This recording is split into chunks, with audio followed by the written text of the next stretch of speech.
Assalamualaikum warahmatullahi wabarakatuh. Perkenalkan, nama saya Ilham Taufik Rahman Rizky. Pada kali ini saya akan mewawancarai Kang Yusuf Adi Permana mengenai potensi Desa Mekarwangi. Nah, pertanyaan pertama nih Kang, lanjut ya. Lanjut aja ke pertanyaan pertama, yaitu kalau kita lihat kan data Desa Mekarwangi itu banyak banget teman-teman seangkatan Akang ataupun di bawah Akang tuh pada berminatnya itu bekerja di luar kota setelah menyelesaikan pendidikan.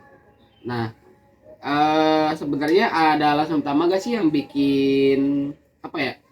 Bikin mereka itu gak nyaman ataupun gak betah di dalam desa gitu, Kang? Oke, mungkin bisa dibilang alasannya tuh ada masalah utama ya. Bisa dibilang pilihannya itu pilihan. Jadi pilihannya tuh kenapa? Pilihannya itu sempit. Jadi orang-orang itu kalau misalnya nggak ke sawah ya pasti bakal nganggur gitu. Sedangkan kan ekonomi itu kita terus berjalan ya gitu. Nah, karena ekonomi terus berjalan pastinya ya apapun itu kita tuh bakal nyari panggung itu ke kota gitu ya. Karena kan kalau misalnya di desa ini panggungnya masih belum terbentuk lah ya. Seperti itu mungkin bisa dibilang.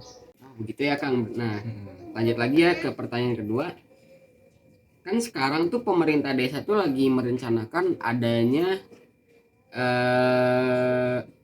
bukan merencanakan adanya, tapi merencanakan dan membangun adanya BUMDes untuk area ruko dan kios untuk UMKM. Nah, sebagai anak muda nih kayak Akang ini, gimana sih ngelihat proyek ini tuh? Apa yang ada di pikiran Akang Yusuf?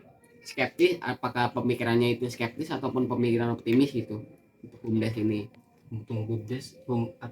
BUMDes ini sih bisa dibilang optimis ya, karena awalnya sih saya kira tuh ini mah pasti cuma wacana aja lah gitu ya.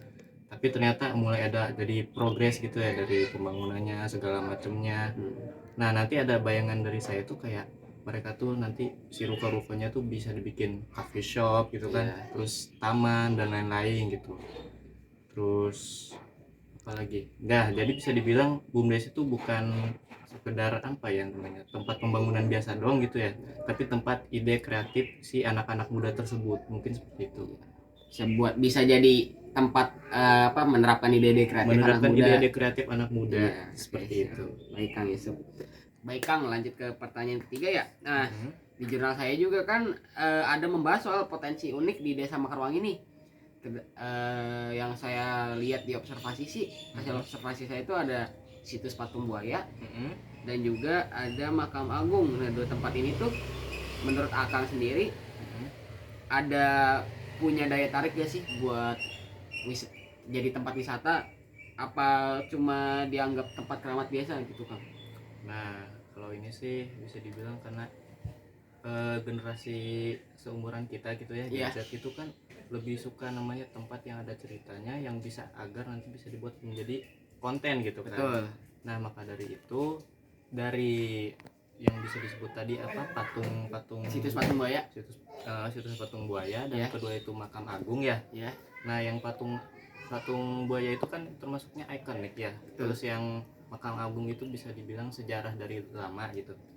Nah, sebisa mungkin kalau menurut saya ya gitu, BUMDes itu mengelola dua hal itu tuh menjadi lebih baik lagi ke depannya, agar bisa menjadi tempat wisata yang bagus gitu kan. Dipermudah aksesnya lah. Ya, dipermudah aksesnya. Mulai misalnya ada pelang gitu kan.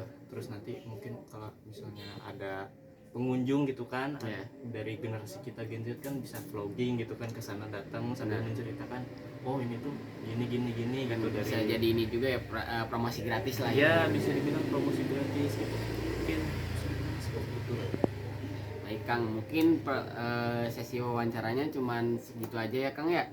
Mohon maaf nih jika ada lebih atau kurang. Tidak masalah. Iya. Makasih banyak nih Kang Yusuf. Kang Yusuf ini di Desa Mekarwangi sebagai apa Kang Yusuf? Sebagai ini, anggota Karang Turunan. Anggota Karang Turunan. Oke, terima kasih banyak. Oh, bukan ketua. Bukan kalau saya bukan ketua. Baik. Mungkin segitu aja Kang Yusuf ya. Terima kasih banyak udah menemani saya di sesi wawancara ini. Wassalamualaikum warahmatullahi wabarakatuh.